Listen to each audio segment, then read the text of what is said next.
कौन ओजन ह्रास काकुड़ी खाऊछंती कि तेबे जानी रखंतु एहा विषय किछि गुरुत्वपूर्ण तथ्य।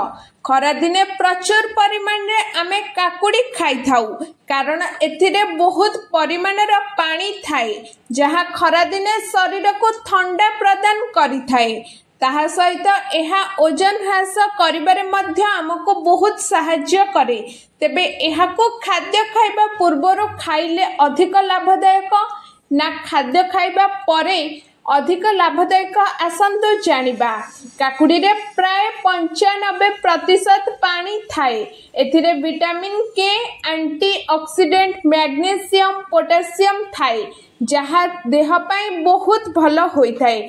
जेतेबेले आपण काकुड़ी खांती एहा शरीर को हाइड्रेट रखे एवं हजम मध्य करई थाए।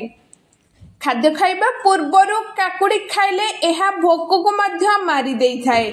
जेहेतु एथिरे पानी एवं फाइबर अधिक मात्रा रे थाए सेथिपाई पेट सबु बेले फुल थिला भली लागे। तेनु जदि आपण ओजन ह्रास करबा को चेष्टा करूछंती तेबे सर्वदा खाद्य पूर्वरु ही काकुड़ी खांतु। खाद्य खाइबा परे काकुड़ी खाइबा मध्य बेस लाभदायक। एहा पाचन क्रिया को उन्नत करिथाए। जदि आपण जहा खाइछंती ताहा भल भाबे हजम मध्य होई जाए। ता सहित भजा किंबा मसाला युक्त खाद्य खाइबा परे काकुड़ी खाइबा द्वारा मुह ग्लो करिथाए। दिन को 1 ରୁ 2टी काकुड़ी खाइबा स्वास्थ्य पई बेस लाभदायक बोली विवेचना करा जाए। एथिरो आपनको प्रचुर परिमाण विटामिन एवं खनिज पदार्थ मिली थाए। एहा सहित शरीर रा हाइड्रेट रही थाए।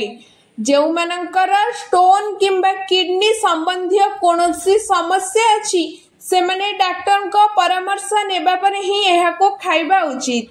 Bureau report around Odisha live.